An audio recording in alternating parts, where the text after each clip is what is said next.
नमस्कार दोस्तों।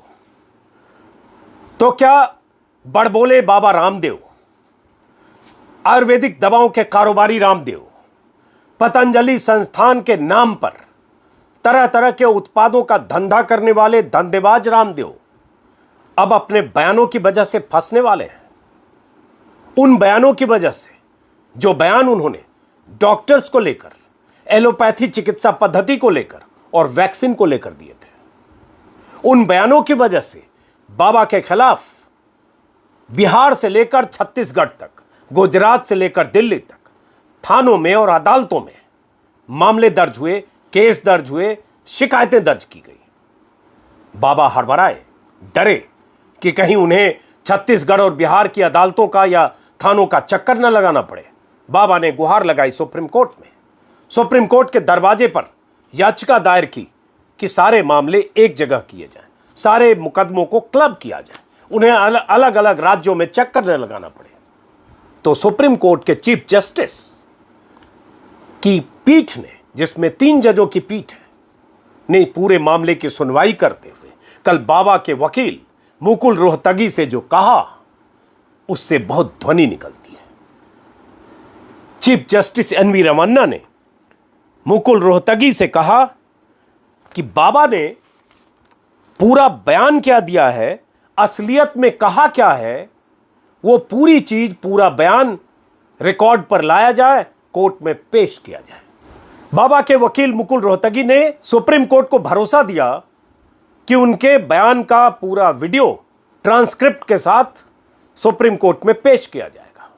अब यहीं से बाबा की मुश्किल शुरू होती है, क्योंकि वहां मुकुल रोहतगी की दलील थी कि बाबा ने एक कार्यक्रम के दौरान व्हाट्सएप पर आए संदेश को पढ़ा था जो उन्हें भेजा गया था और उनके मन में डॉक्टर्स के प्रति कुछ नहीं है।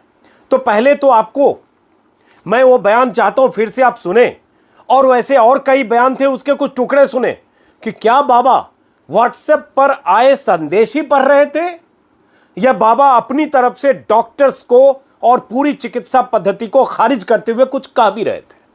तो जरा सुनिए और सिलसिलेवार ढंग से समझिए कि सुप्रीम कोर्ट ने अगर पूरे मामले को समझा और गहराई में गया और आईएमए और डॉक्टर्स के संगठनों ने जिस ढंग से बाबा के खिलाफ दबाव बना रखा है, तो उसके बाद क्या हो सकता है।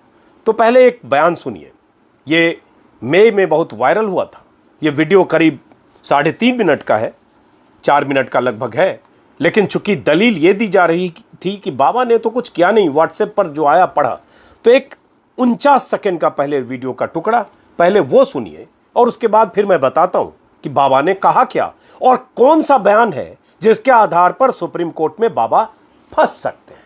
सुनिए जरा। सुबह ही भाई राकेश जी ने मुझे एक मैसेज फॉरवर्ड किया, जिस एलोपैथी वाले अपने आप को जो सुपर साइंस बोलने वाले हैं, कि गजब का तमाशा है। एलोपैथी एक ऐसी स्टूपिड और दिवालिया साइंस है कि पहले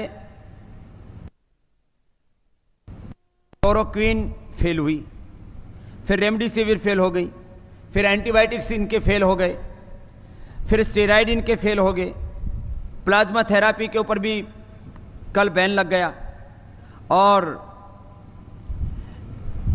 इवरमाक्टिन भी फेल हो गया, और जो है अभी एक बुखार के लिए क्या दे रहे हैं वो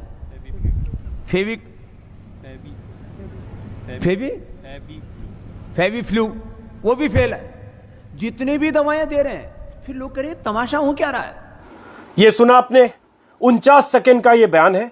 ये सच है कि बाबा ने शुरुआत में कहा कि भाई राकेश जी ने ये मैसेज फॉरवर्ड किया था, और मैसेज उन्होंने पढ़ के जो भी सुनाया कि कैसे सारी दवाइयां फेल हो गई। ये अलग बात है कि बाबा दवाइयों के नाम तक नहीं ले रहे, इतने बड़े कारोबारी हैं।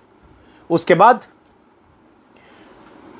आपने देखा होगा उस वीडियो के आखिर में बाबा ने मोबाइल नीचे रख दिया, मतलब व्हाट्सएप का काम खत्म हो गया। उसके बाद बाबा क्या कहते हैं वो सुनना जरूरी है, और यही जो बाबा का बयान है, यही उन्हें फंसाएगा अगर सुप्रीम कोर्ट में सही ढंग से जो दूसरा पक्ष है आईएमए और उनके वकीलों ने अपना तर्क रखा, तो अपनी दलील रखी। तो ये सुनिए, ये करीब करीब 2 मिनट का वीडियो है, इसको गौर से सुनिए। ये कोई व्हाट्सएप मैसेज नहीं है, ये बाबा के मन की भड़ास है। ये बाबा ने जो कहा अपनी तरफ से डॉक्टर्स के खिलाफ, वो सीधे सीधे वीडियो में सबूत के तौर पर है, सुनिए। बहुत बड़ी बात कह रहा हूं, हो सकता है इसके ऊपर कुछ लोग विवाद करें। लाखों लोगों की मौत एलोपैथी की दवा खाने से हुई है। जितने लोगों की मौत हॉस्पिटल न जाने के कारण से हुई है, ऑक्सीजन न मिलने के कारण से हुई है, उससे ज्यादा लोगों की मौत ऑक्सीजन के बावजूद हुई है, दवा एलोपैथी की दवा मिलने के बावजूद हुई है, स्टीराइड की वजह से हुई है। ये कोई ताली बजाने की बात नहीं है, एक वैसी बात बता रहा हूं। ये पीड़ा की बात है कि लोग समझ ही नहीं रहे करें क्या। इसलिए अभी लाखों लोगों की मौत का कारण एलोपैथी है। अब आपने सुना, इस वीडियो में बाबा ने कहा कि ऑक्सीजन के कारण जितनी मौत नहीं हुई, उससे ज्यादा मौत एलोपैथिक की दवा की वजह से हुई, और लाखों लोगों की मौत का कारण एलोपैथी है। और यह बाबा ने 2 बार रिपीट किया है, और यह किसी व्हाट्सएप मैसेज से बाबा ने नहीं पढ़ा है। वो साफ साफ कह रहे हैं कि जितने लोग मरे, और यह भी कह रहे हैं बाबा कि मैं बहुत बड़ी बात कह रहा हूं, हो सकता है लोग विवाद करें, और उसके बाद लाखों लोगों की मौत एलोपैथी दवा की खाने की वजह से हुई। ये बाबा किसी व्हाट्सएप मैसेज से नहीं कर रहे, मिस्टर मुकुल रोहतगी, जो सुप्रीम कोर्ट में बाबा की वकालत कर रहे हैं।